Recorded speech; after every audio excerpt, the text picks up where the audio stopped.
My name is Darcy Ingram.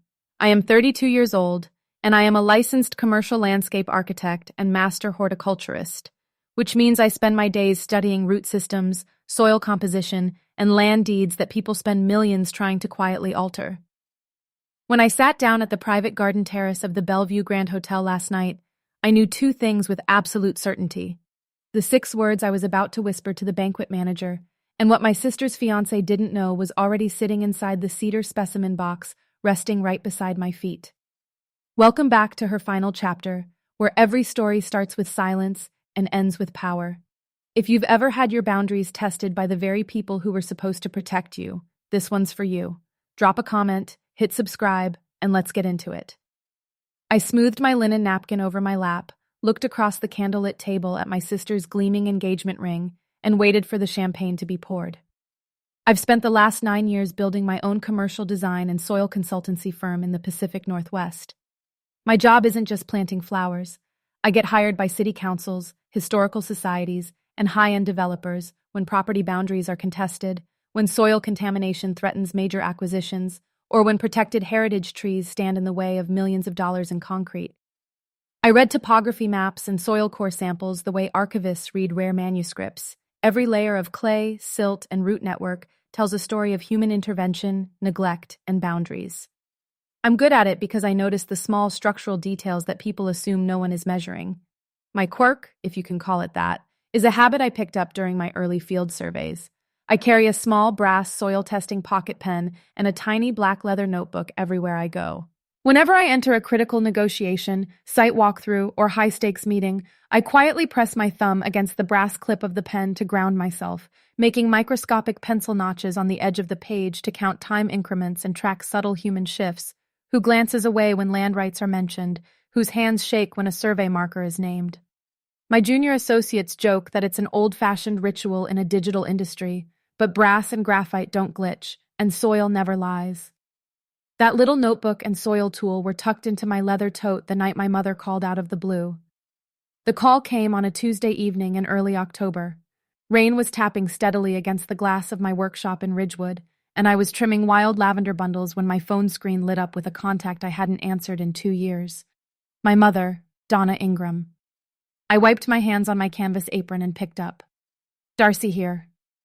"Darcy, please don't be difficult," my mother began, her voice carrying that practiced, fragile breathiness she always used when she was about to ask me to surrender a piece of my dignity.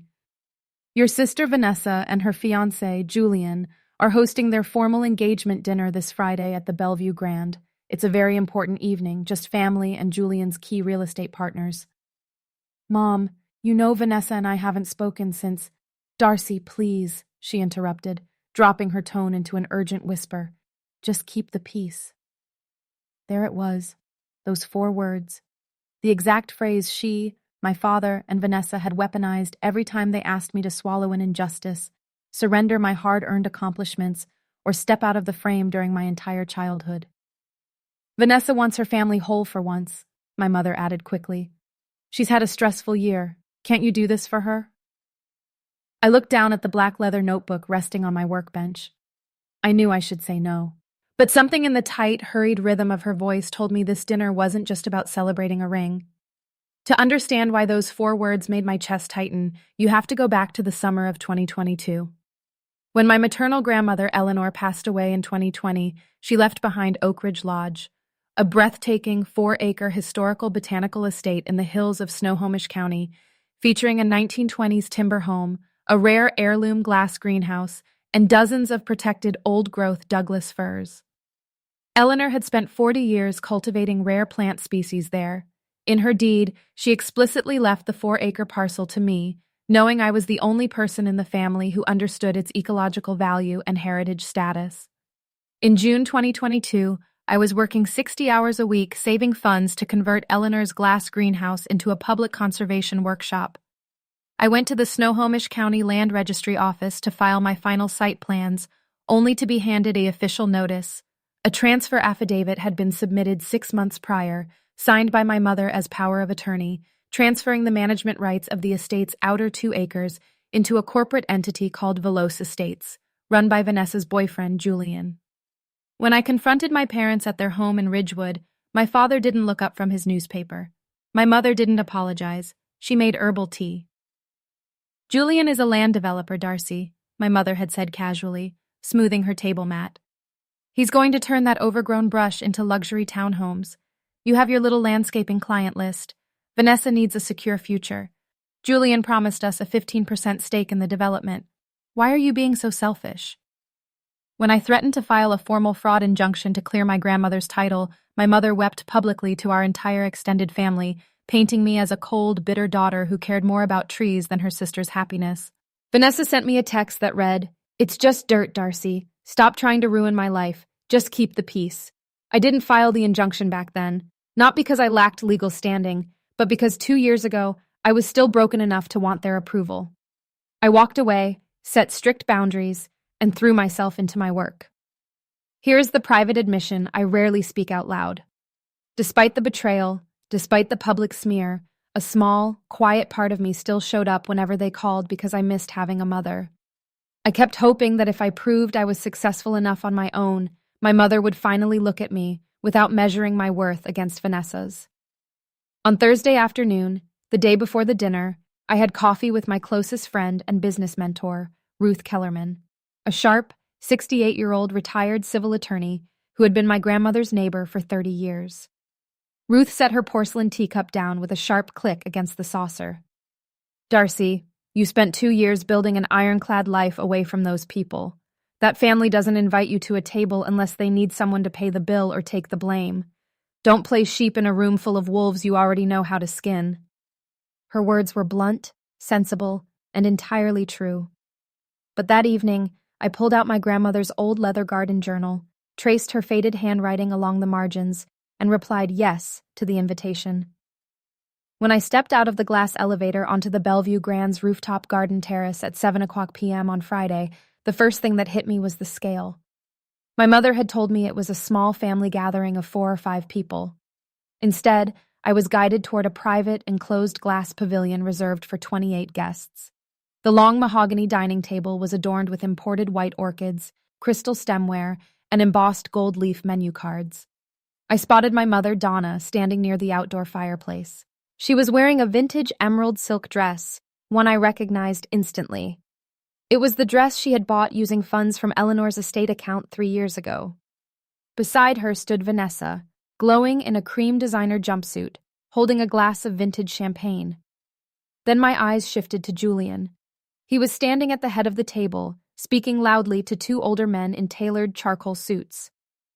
"We're breaking ground on the Snohomish luxury parcel by Q1, Julian was saying, gesturing broadly with his glass. The projected yield on those 4 acres is sitting comfortably at $8 million. I walked closer, taking a seat at the far end of the long table near the service entrance. As I sat down, I noticed a subtle detail. Julian's left cufflink was missing a stone, a cheap, gold-plated setting where the prong had snapped. His designer leather dress shoes were scuffed along the inner soles, hastily touched up with black liquid polish that gave off a faint chemical odor under the warm patio heaters. He was performing extreme wealth, but the edges were fraying. "Stay with me, because what happened next, I planned in the time it takes to dry your hands." Around 7:30 p.m., Julian set his smartphone face down on the linen tablecloth near my place setting while he stepped away to greet another guest. The screen lit up with a private notification banner. It was a text from a regional environmental enforcement office. "Notice of heavy penalty. Unpermitted clearing at parcel number 8812. Formal hearing scheduled Monday." I pulled my black notebook from my handbag, opened it, and made a single firm pencil mark on the corner of the page. 10 minutes later, dinner was served. The microaggressions began before the salad course was cleared. My cousin Sarah, sitting 2 chairs down, leaned over with a tight smile. "Oh, Darcy, you actually came. We were all wondering if your little gardening schedule would let you join us real adults for once." Brick 1. My mother spoke up next from the head of the table, her voice ringing clearly over the clinking glassware. "Darcy always preferred her dirt and weeds over family, Sarah. But we're just glad she could take a break from judging everyone to celebrate her sister's true success." Brick 2. Vanessa laughed softly, patting Julian's arm. "Mom, stop. Darcy's just simple. Not all of us are built for high-stakes business." Brick 3. I sat quietly, taking slow bites of my meal, keeping my hands resting calmly near my notebook. At 8:15 p.m., Julian stood up, tapping his crystal goblet with a silver spoon. The room fell silent. "Friends, family, and esteemed investors," Julian began, his voice dripping with theatrical confidence. "Tonight is about celebration, not just of Vanessa and my upcoming wedding, but of vision. As many of you know, Veloce Estates is closing its final private equity round tonight for our flagship Snohomish development. We have our primary institutional backers right here at this table." He smiled down at Vanessa, then shifted his gaze directly down the long table, landing straight on me. "Now, I know there have been some historic misunderstandings in this family regarding land usage," Julian said, his smile tightening into a sharp, dismissive line. "Certain family members felt that historical property shouldn't be modernized. But as I've always said to Darcy, just keep the peace. Real vision requires sacrifice from everyone." He delivered the line looking straight into my eyes, surrounded by 27 smiling, nodding witnesses. Julian lowered his glass slightly, taking 3 steps toward my end of the table. "In fact," Julian continued, his voice expanding to fill the glass pavilion, "to prove that we are entirely unified as a family, Vanessa and I have decided to offer a unique opportunity. We are opening a family guarantor bracket for our secondary construction credit line of $400,000. Darcy, as a licensed professional in land assessment, we are asking you to officially sign off as our family environmental guarantor on this bank release tonight." He pulled a leather folder from his portfolio, laying it down directly on top of my place setting, right next to my black notebook. "It's a routine signature, Darcy," Julian said, leaning over the table, his smile dropping into an urgent, hard glare. "Just keep the peace." He offered me a heavy gold pen.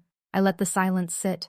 1 second, 2 seconds, 3 seconds, 4 seconds, 5 full seconds, while the entire dining room fell completely motionless. The waiter stopped mid-pour with a bottle of Pinot Noir. My mother watched me with narrowed, demanding eyes. Vanessa leaned forward, her hands clasped tightly under her chin.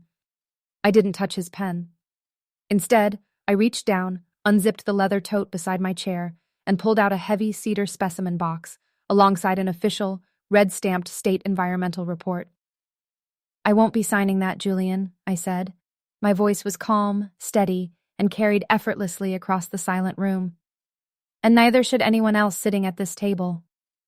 Julian laughed, a harsh barking sound meant to project amusement, though the color instantly drained from his cheeks. "Darcy, please don't start your dramatic landscaping speeches now. This is a private celebration." "This isn't a speech," I said, opening the red-stamped folder. "This is an official environmental protection and land use survey certified at 3:00 p.m. today by the Washington Department of Ecology." My mother slammed her hand onto the table. "Darcy, how dare you bring your work jealousies into Vanessa's night? Put that away right now." "I think the room would like to hear Section 4, Mother," I replied smoothly. I looked at the 2 older investors sitting to Julian's right, the key financial backers for Veloce Estates. "Mr. Sterling and Mr. Vance, I believe you were told that the 4-acre Snohomish property was fully cleared for luxury multifamily construction." Julian reached across the table, his hands slamming down on the document. "That's proprietary development data. You have no authority." "Section 4, I continued without breaking eye contact with the investors. "Documents that Oak Ridge Lodge sits on a protected wetland drainage basin and contains 16 registered 100-year-old heritage Douglas firs protected under State Conservation Deed number 44409, a deed explicitly held in my name." Julian's face went from pale to a deep, blotchy red. "We filed for a timber removal permit 6 months ago." "And that permit was formally rejected 3 weeks ago," I said, unlatching the cedar specimen box on the table. "Which didn't stop you from illegally dumping 2 tons of industrial gravel and lime fertilizer onto the northern route boundary last Tuesday to try and poison the soil, kill the trees artificially, and force an environmental waiver." I pulled out a glass test tube filled with soil and dropped 3 drops of testing solution from my brass pen into it. In front of the entire head table, the clear liquid turned a violent, dark purple. "High alkaline contamination," I stated calmly. "A deliberate attempt to destroy protected vegetation. The Department of Ecology inspector was on site at noon today. The fine for intentional soil contamination on a protected heritage site is $75,000 per tree, along with an immediate freeze on all corporate assets affiliated with Veloce Estates.